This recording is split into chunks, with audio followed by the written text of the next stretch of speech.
শ্রীলক্ষ্মী, আমার প্রশ্ন মন দিয়ে শোনো, তারপরে উত্তর দাও। বিধাতার ধ্যানে জ্ঞানে কি বা অসুন্দর, কান্তি হেরি কি মসৃণ বিশ্ব চরাচর।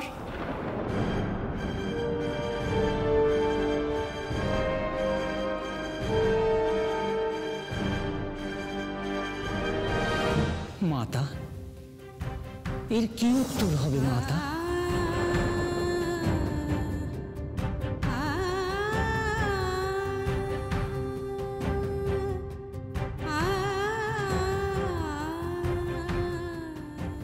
ক্ষমা চাইছি পিতা, আমি যে উত্তর দেব তাতে হয়তো এমন কথা বলতে হবে যা আপনার সৃষ্টির প্রশংসা করবে না।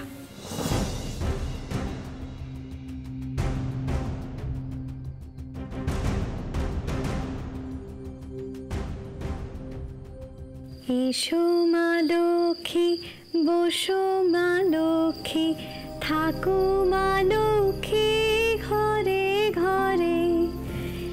এসো মা লক্ষ্মী, বসো মা লক্ষ্মী, থাকো মা লক্ষ্মী ঘরে ঘরে।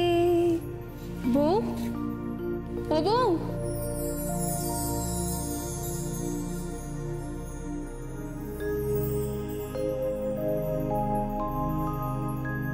কি গো? হ্যাঁ গো বউ, মানে বলছিলাম সারাদিন এ কি পুজো করো তুমি? মা লক্ষ্মীর পুজো গো। মা লক্ষ্মীর কৃপা হলে ঘর ভরে ওঠে, কোনো অভাব থাকে না গো।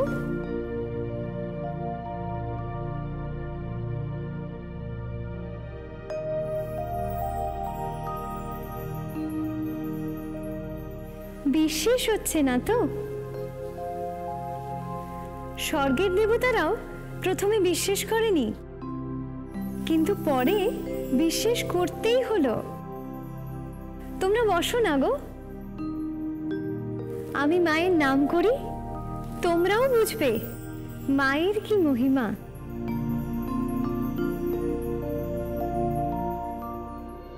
অনুমতি দিন পিতা। নির্ভয়ে বলো শ্রীলক্ষ্মী, আমার ধ্যানে জ্ঞানে এমন কি সৃষ্টি হয়ে আছে যা সুন্দর নয়? চন্দ্রের শরীরে কত কলঙ্কের লেখা, পদ্মনালে বহে কত কণ্টকের রেখা। যুবতীর পয়োধর অধমুখ হয়, চুলগুলি পাকে আর কালো নাহি রয়। বৃদ্ধকালে অর্থ হেতু হয় সাবধান, ওরে বিধি তোরছে কে আর অজ্ঞান। সাধু সাধু সাধু সাধু সাধু।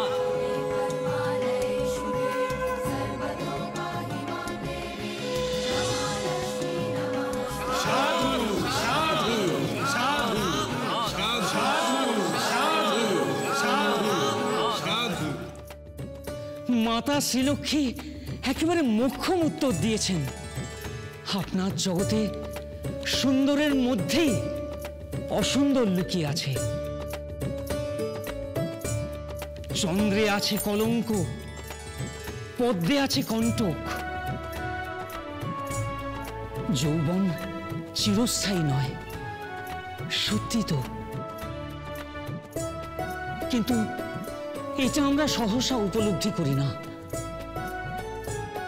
মাতা, মাতা, আপনি আমাদের চোখ খুলে দিলেন, আপনি আমাদের চোখ খুলে দিলেন। আমি তোমাকে সাধুবাদ জানাচ্ছি শ্রীলক্ষ্মী।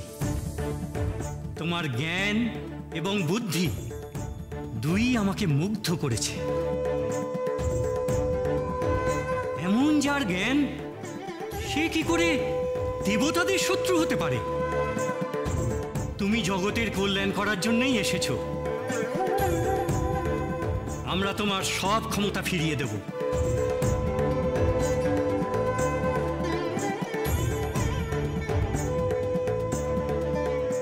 তুমি দেবগণের মিত্র, শত্রু নও এ বিষয়ে আমি নিশ্চিত।